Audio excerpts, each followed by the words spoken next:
Good morning, everyone. It is an absolute pleasure for me to come and talk to you today about the future of AI and how we sort of see the relationship of what AI can be, how it can be a co-pilot and help you to collaborate.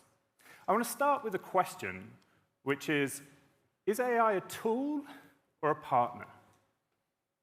A tool is something that can help you get stuff done in a more efficient and more effective way. A partner is someone who can challenge you, who can collaborate, who can co-create, who can give you ideas that you hadn't previously thought of, who can make you better at what you're intending to do. I think most of the promise of what AI has been able to do up until this point, really up until just a couple of months ago, is that we'll take all of the mundane, boring stuff that you don't want to do. We'll take that off your plate. And then you, as the creative, thinking human beings, you'll be freed to go and do that amazing creative stuff. I think where we're at now is something slightly different, where the AI can actually be a partner, where it can help you to do more. Our promise of what AI can be is so much more than just something that is going to free you for creativity. What if we could make you a better creative? So today what I want to do is I walk you through a couple of ideas. And this is literally just scratching the surface of what this is able to do. But in order to do that, I need to introduce two people who are very, very important to me in my life. This is my mum and my daughter. So I'm going to start with my mum. My mum is in her 70s. She is phenomenal at teaching Abby, my daughter, how to bake. She is not phenomenal when it comes to technology. My mom is the kind of person who struggles with the day-to-day of tech. She hates search engines because search engines don't understand my mom.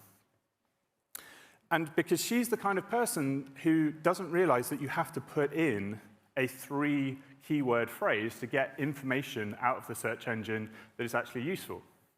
My mum is the kind of person that will go to a search engine and will literally type out the longest query you have ever seen. This is an example of something, this is a real thing that we were doing. We were planning a holiday for the 4 of us, my wife, my 2 kids, and then my parents, my mum and dad. And so my mum goes to the search engine, she says, I'm looking for a holiday for a family of 4 adults and 2 children. Now, it should be somewhere hot, but not too far away. I want it to be no more than 3 hours away from Heathrow, close to where we live. There needs to be some activities, something fun for the kids to do, but there should also be some kind of cultural sites for the adults.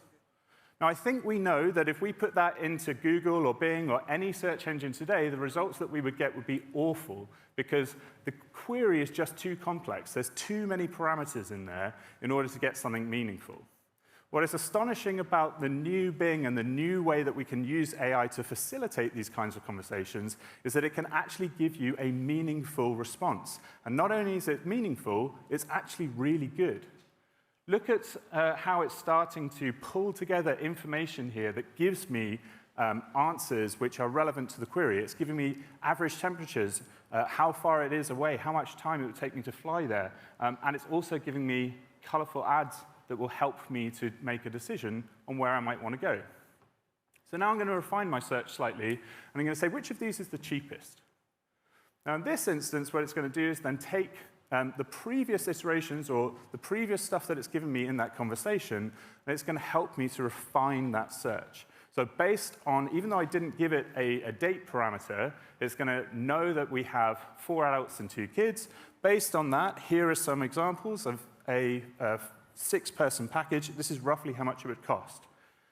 Here, as you see, that we're starting to scroll over citations, so you'll always get to be able to see where we're drawing this information from, but you'll also see some instances of rollover ads, so how we start to embed advertising into this new way of thinking about search.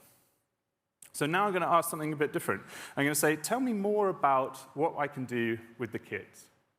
So again, I don't have to prompt it specifically, like tell me what there is to do in a particular place. It knows from the previous context of what we've talked about, and so now it's going to give me a whole bunch of options that I can do, which are specifically kid-friendly activities. And actually, there's a lot more there that I thought was previously possible. So we can go to the aquarium, we can go horse riding, we can take the kids on a boat trip. There is loads of cool stuff to do that's going to help me to feel comfortable that this is the kind of thing that I want to do. Now here's the clever bit. I'm going to ask it to do something quite tricky.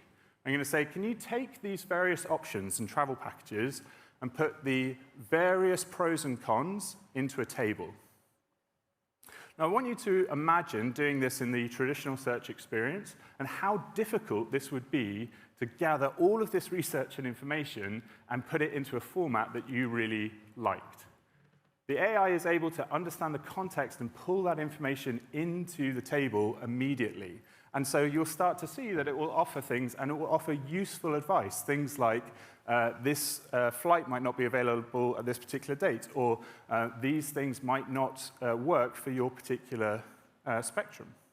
So we're starting to see how we can move forward in a world where there are so many more options, and we're starting to offer more than just a tool which does things slightly more efficiently.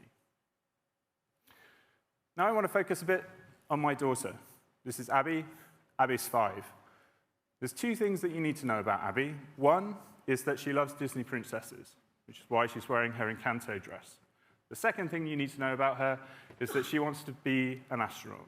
She loves everything there is to do with space, and her dream is ideally to combine her 2 favorite things together to be an astronaut princess.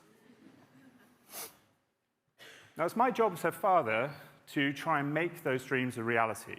And so when I was chatting to Abby about this, I said, look, if you want to be an astronaut, you're really going to have to study hard. You're going to have to do a lot of maths. You're going to have to do a lot of science. It's hard to be an astronaut. I can't help her, honestly, with the princess bit, unless I get a lot of royal connections very soon. But I can help her to try and become a better scientist. And I think with the confidence that only a 5-year-old could exude, she just went, science? Yeah, no problem. I'll do that. And so I didn't really think about it, but then she came back to me a couple of weeks ago, and she said, Dad, I've been having a look at some of that science stuff. I need your help. What's inertia? Now, so cue a moment of panic as a parent. I have to think, do I know what inertia is? And how do I explain it? But particularly, how do I explain it to a 5-year-old in a way that she's going to understand? Of course, what I do, and Abby's very familiar with this, because now when I ask her, if she asks me something and I tell her the answer, she'll usually say, Dad, are you sure? Do you want to just check on your phone? Make sure. So I went to search. Now, the problem is that today, if you search for something like inertia for kids, the results that you get are not particularly helpful. What you're getting actually here is just a bunch of links. There's some toys related to this. There's some images here that you can see. But the best that we can go for right now is probably this Wikipedia snippet. And good luck explaining to any 5-year-old that inertia is when an object is continually in current motion until some force causes its speed or direction to change. What we want is a way to make that same learning easy and fun. What I want, as a marketer and as a storyteller, is a story that I can tell my kids that is going to help them to understand this concept. Now, the problem is, coming up with a story, unless you are super creative yourself, and I back myself, I'm pretty good at creativity, but sometimes trying to come up with all of these parameters by yourself is hard. How do I create a story that is about a little girl called Abby who's an astronaut princess and find some way to sort of explain inertia? That's hard.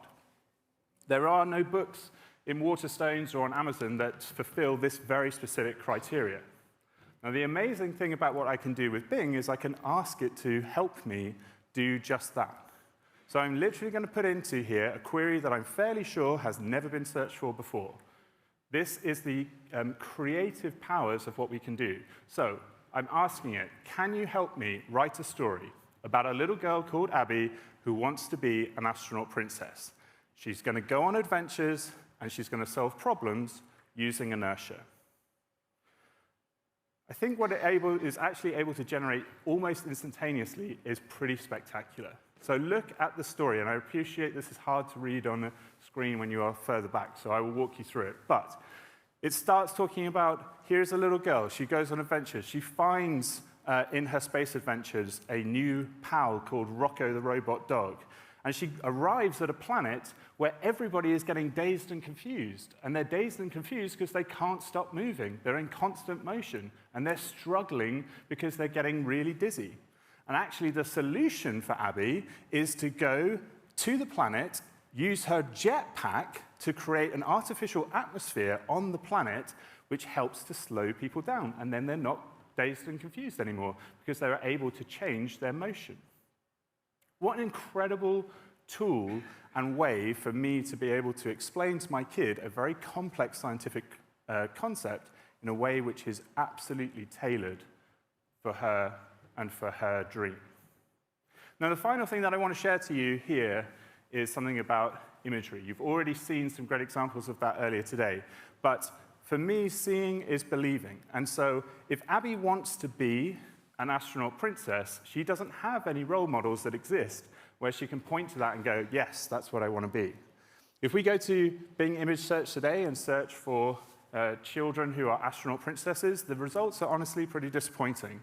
You'll have a bunch of kids who are in astronaut suits, you have a bunch of kids who are in princess suits, there isn't really much in between. The incredible thing about the AI capabilities is that you can create images of things that don't exist, that you can create those role models in order to give people the aspiration that if you want to be an astronaut princess, you can live up and go and be an astronaut princess. And it creates net new images from nothing that sort of fulfill that fantasy. So I've talked about a lot of different things in a very short amount of time. But I come back to my original question. Can AI be a tool or a partner? And I would humbly suggest, why can't it be both? Thank you very much for your time.